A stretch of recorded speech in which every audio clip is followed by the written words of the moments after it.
هخليكي تعملي المحشي في البيت بحركاته وتكاته وفي نص ساعه. الحلو كله من غير وقت ولا مجهود ولا مصاريف كتير. هخليكي تعملي في البيت احلى محشي في الدنيا. انا هخليكي تعملي المحشي في البيت، ولا تشتري من ام عمر ولا من غير ام عمر وتوفري. وهقول لك كل التكات والاسرار، بس مش طالبه منك غير حاجه واحده بس.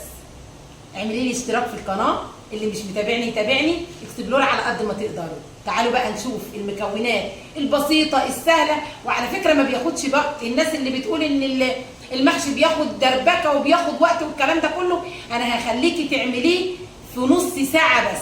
تخيلي. تعالي معانا هنا بقى كل المقادير هقولها لك. بصل، طماطم، خضره. العامل الاساسي والرئيسي في الليله دي كلها بقى التوابل بتاعتك. معايا هنا بقى كزبره ناعمه، كمون، فلفل اسود، بابريكا، ملح، 7 بهارات. تعالي بقى اقول لك الطريقه اللي انت هتعملي بيها المحشي بكل سهوله وبكل بساطه. ما تنسيش الاشتراك في القناه.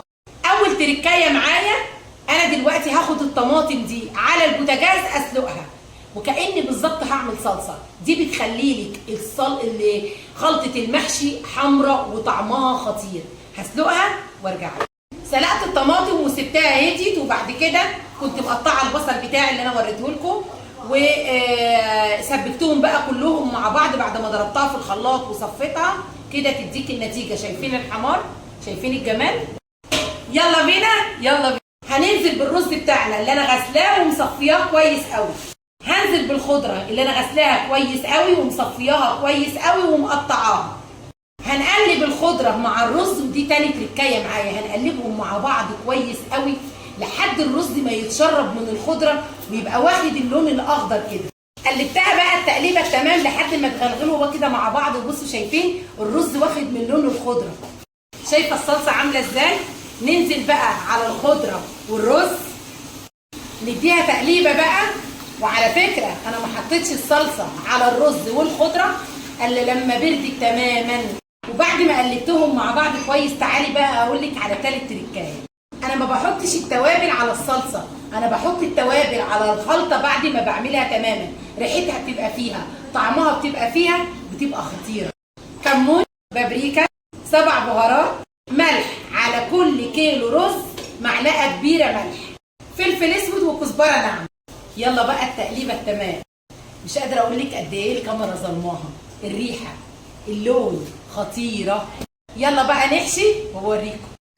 وده شكل المحشي المشكل بعد ما حشيناه. ملك السفره ورق العنب. الفرق في الخلطه ما بين ورق العنب والكرنب والمحشي المشكل، دبس الرمان بنحطه على الخلطه بيخلي المحشي ورق العنب في حته تانيه خالص. والكرنب ويا جمال الكرنب. تالت تكه بقى الخلطه اللي احنا هنحطها على ميه التسويه او الشوربه بتاعت التسويه. عايزه تعملي بميه على فكره عادي مفيش مشكله، دي بقى شوربه بط.